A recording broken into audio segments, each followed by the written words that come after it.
The crisp autumn air carried the sounds of laughter and shouting across a small, worn-out football field in East London. The grass was patchy, the goalposts rusted, but for the local kids, it was their sanctuary, their home away from home. And standing at the sidelines, watching over them like a silent guardian, was James Thornton. James had once been a promising young footballer, a talented midfielder with dreams of playing at Wembley. But injuries, bad luck, and life's harsh realities had stolen that future from him. Now in his late 50s, he spent his days coaching underprivileged kids for free, trying to give them the opportunity he never had.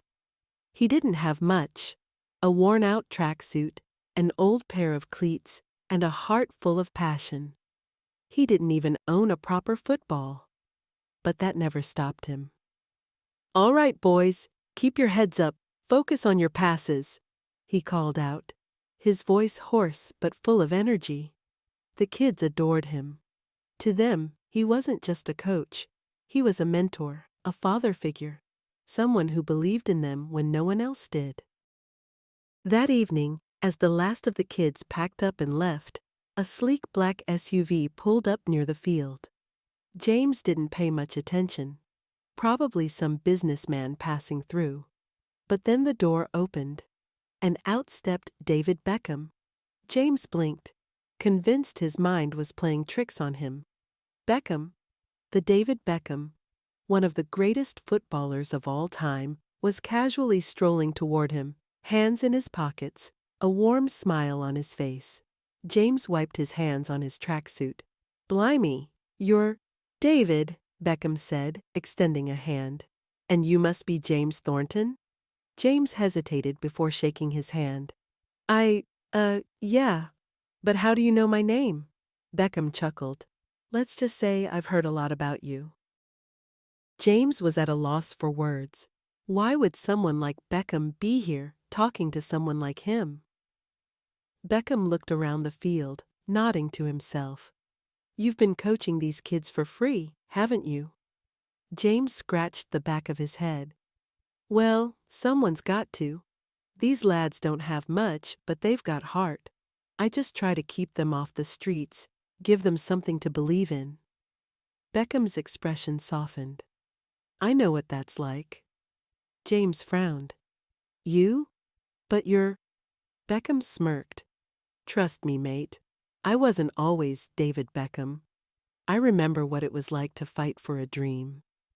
James nodded slowly, the weight of Beckham's words sinking in.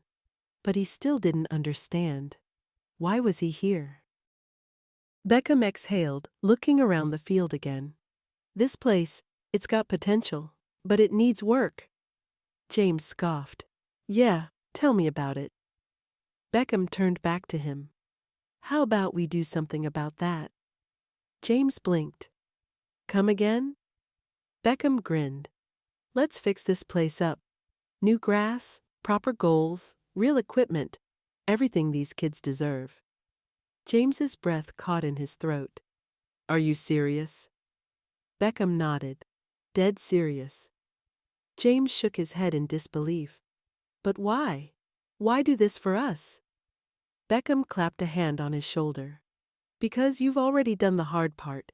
You showed up. You gave them hope. Now, let's give them a real chance."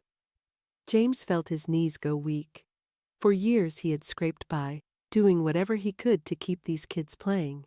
And now, out of nowhere, David Beckham was offering to change everything. James swallowed hard. I don't know what to say." Beckham smiled. "Just say yes." With a shaky hand, James reached out and shook Beckham's hand. "Yes." And just like that, the future of the field, and the kids who played on it, would never be the same. The next few weeks were a whirlwind. True to his word, David Beckham didn't just offer to help. He made it happen. One morning, James arrived at the field and nearly dropped his coffee. A full construction team was already at work, laying new grass, installing proper goalposts, and setting up brand new training equipment. James watched in disbelief as bulldozers leveled the old, uneven ground and workers laid down the foundation for a proper pitch. It wasn't just a cleanup, it was a complete transformation. Beckham arrived shortly after, hands in his pockets, watching everything unfold with a satisfied smile. James shook his head. "I still can't believe this is real." Beckham chuckled. "Neither can the kids." Sure enough, the kids who had once played on dirt patches and broken turf stood behind the fence, wide-eyed and speechless. To them, it was like watching a stadium being built before their eyes. James wiped his eyes discreetly. "They don't even know what to say." Beckham patted his shoulder. "They don't have to." Weeks later, the field was unrecognizable. Lush green turf stretched from goal to goal. Professional-grade nets stood at each end, and gleaming floodlights towered above, ready to illuminate evening matches. The transformation was nothing short of miraculous. Beckham had one more surprise up his sleeve. He had organized a grand reopening match, inviting former England teammates and local football legends to play alongside the kids. The day of the match, hundreds of people showed up. Families, aspiring young players, and even scouts. News outlets covered the event, cameras flashing as the once-forgotten field became the center of the city's football scene. James, standing in the middle of it all, could barely hold back his emotions. During halftime, Beckham took the microphone. He looked at the crowd, then turned to James. "This man right here," Beckham said, gesturing to him, "is the reason we're here today." The crowd erupted into cheers. James, overwhelmed, stepped forward, shaking his head. "I didn't do anything special."